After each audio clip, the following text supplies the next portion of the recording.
Tariffs, visas, summits, secret deals, and fighter jets. This week, India finds itself at the crossroads of global power plays. From Trump slapping a 50% duty on Indian exports while quietly wooing Russia, to Washington dangling a $5 million gold card for immigrants, to Modi preparing for a high-stakes meeting with Xi in China. And back home, HAL scrambling to replace the retiring MiG-21s with new fighters.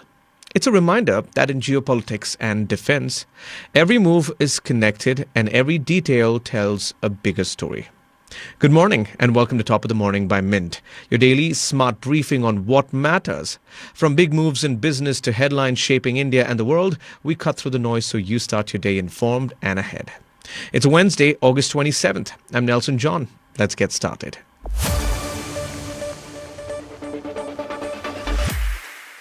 It's official, starting Wednesday, August 27th, today, Indian goods entering the United States will face a hefty 50% tariff. President Donald Trump announced the additional 25% hike earlier this month, punishing India for continuing to buy Russian oil. New Delhi has called the move unfair, unjustified, and unreasonable. A draft notice from the U.S. Department of Homeland Security confirmed that the new duties will apply from 12:01 a.m. Eastern Time. Indian exporters are bracing for a slump in orders, though officials say the government may extend aid and push them to explore other markets in Asia, Latin America, and the Middle East. Prime Minister Narendra Modi struck a defiant note in Gujarat this week. The interests of farmers, cattle rearers, and small-scale industries are paramount. Pressure on us may increase, but we will bear it all, he said, while urging Indians to embrace Swadeshi, homegrown products, and hard work over foreign dependence. The tariff comes after 5 failed rounds of negotiations between Washington and New Delhi. Pharma, electronics, and key metals are exempt, but most of the other exports will be hit. Adding fuel to the fire, Trump also warned countries imposing digital taxes on U.S. tech firms of substantial additional tariffs. In his words, this must end, and end now. Despite the tensions, senior Indian and U.S. officials held virtual talks this week on trade, energy, and a 10-year defense framework, signaling that the relationship, while strained, isn't broken yet. Big changes may be coming to America's immigration playbook. U.S. Commerce Secretary Howard Lutnick has said that the Trump administration is set to overhaul both the H-1B visa and green card system, programs that have long been gateways for Indian tech workers and global talent. The H-1B program is terrible. We're going to change that, Lutnick told Fox News, adding that even green cards aren't working as intended. He argued that most green card holders earn less than the average Americans and said that the U.S. should instead attract the best people. Enter the so-called golden card. Under this plan, foreigners investing $5 million in the U.S. will qualify for permanent residency.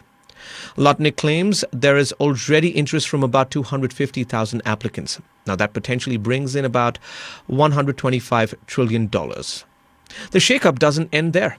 Earlier this month, the White House cleared a proposal to replace the H-1B lottery system with a wage-based system, giving priority to higher-paying jobs.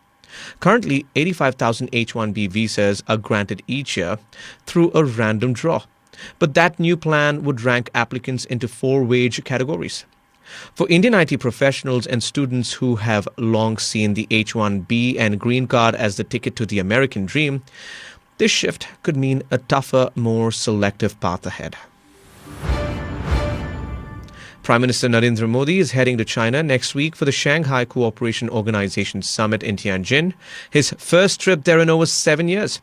Hosted by Xi Jinping, the meet brings together leaders from across Asia, including Russian President Vladimir Putin, in what Beijing hopes will be a show of global South unity. For India, the summit comes at a delicate moment.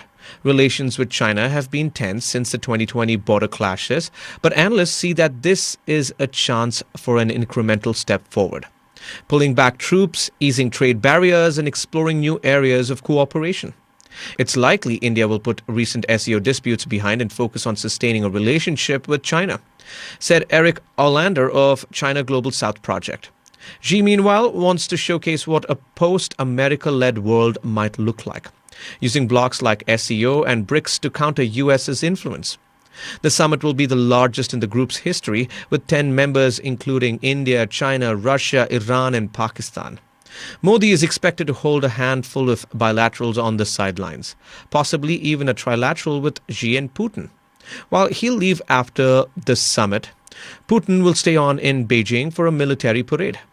With Trump's tariff squeezing India and China doubling down on its partnership with Russia, all eyes are now on whether Xi and Modi can find a common ground in Tianjin. Here's a twist in global geopolitics. Even as President Donald Trump pushes through a 50% tariff on Indian goods for buying Russian oil, reports say Washington and Moscow are quietly exploring fresh energy deals.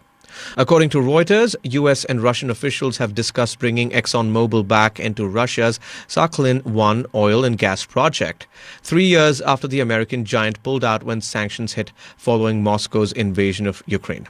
Talks also include Russia buying U.S. equipment for its frozen LNG projects, and even the U.S. purchasing nuclear-powered icebreakers from Russia.